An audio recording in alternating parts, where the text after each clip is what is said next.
tidak sesuai dengan ciri-ciri yang ada dalam putusan, boleh atau tidak? Bisa menjawab ahli? Saya tidak menjawab berkaitan dengan hal itu, Yang Mulia. Oke, tidak apa-apa. Baik, terima kasih, cukup Yang Mulia. Mohon izin Yang Mulia. Mohon izin Yang Mulia. Jadi yang tadi saya sampaikan terakhir Yang Mulia. Yang Mulia. Baik, dilanjutkan, mohon izin Yang Mulia. Jadi sedikit mengingatkan, namanya mungkin kan manusia pasti ada lupa atau ingat. Saudara ahli di halaman 98 putusan nomor 21 garis miring PUU strip 12 Romawi garis miring 2014 yang kami jadikan juga bukti.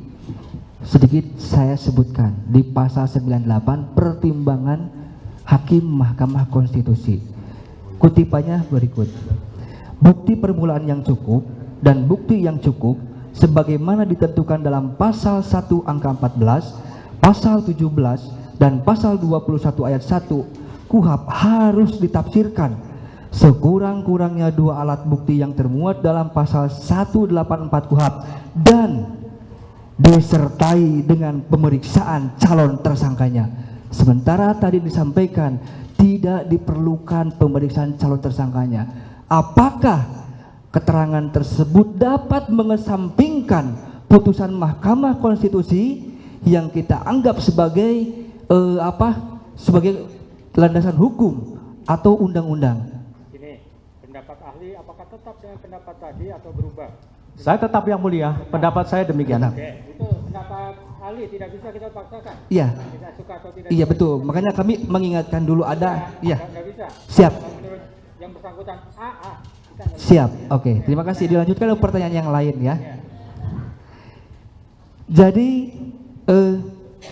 disampaikan oleh ahli tadi bahwa menetapkan seseorang menjadi tersangka itu harus ada minimal dua alat bukti.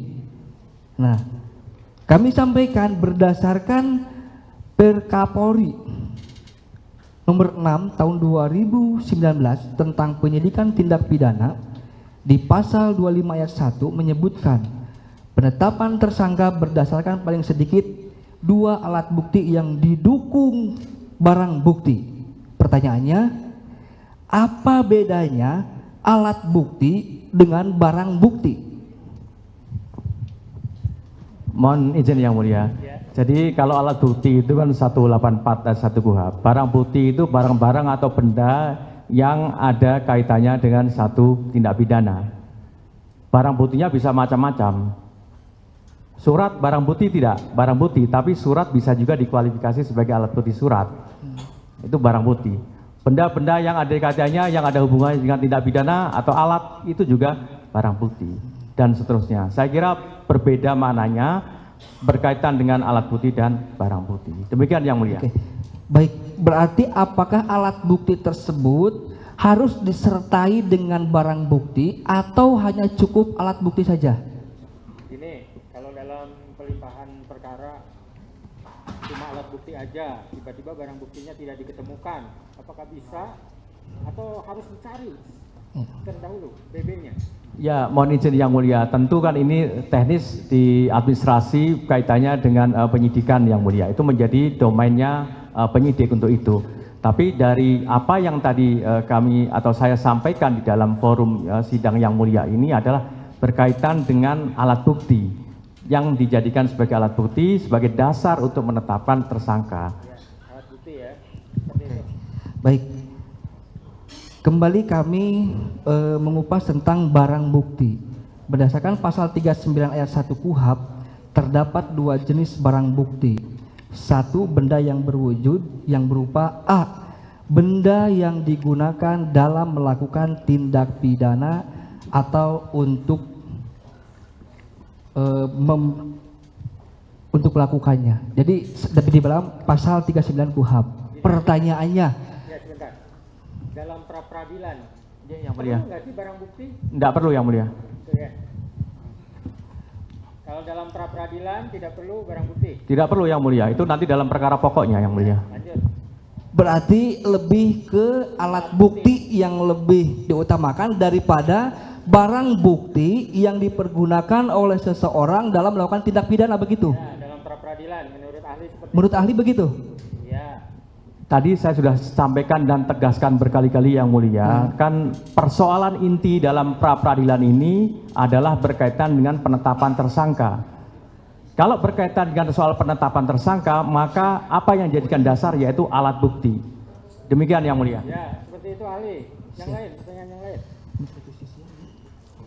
Satu lagi Yang Mulia, dalam penetapan DPO yang telah diputus dalam putusan pengadilan yang telah berkekuatan hukum tetap memiliki ciri-ciri yang sudah dijelaskan dalam putusan. Pertanyaannya, boleh atau tidak dirubah ciri-ciri tersebut dalam penetapan DPO pihak kepolisian, padahal ciri-ciri tersebut sudah ada dalam putusan pengadilan? Mohon izin Yang Mulia, tadi kan sudah saya jelaskan bahwa penyebutan adresat itu dijadikan sebagai petunjuk. Tidak sesuai dengan ciri-ciri yang ada dalam putusan, boleh atau tidak? Bisa menjawab ahli? Saya tidak menjawab berkaitan dengan hal itu Yang Mulia. Oke, nggak apa-apa. Baik, terima kasih, cukup Yang Mulia. Mohon izin Yang Mulia. Mohon izin Yang Mulia. Jadi yang tadi saya sampaikan terakhir Yang Mulia.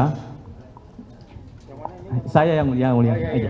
Izin Yang Mulia, yang tadi saya jawab terakhir itu saya tidak menjawab, bukan berarti saya tidak bisa menjawab. Itu berbeda. Demikian Yang Mulia. Kami paham. Kami paham. Mohon izin Yang Mulia, dalam putusan yang kami ajukan tiga terpidana tidak ada ciri-ciri yang dituliskan sebagaimana putusan. Ya, kita nanti itu aja di kesimpulan, nggak kita untuk perdebatan ini. Ya, silakan. Download Tribun X sekarang, menghadirkan lokal menjadi Indonesia.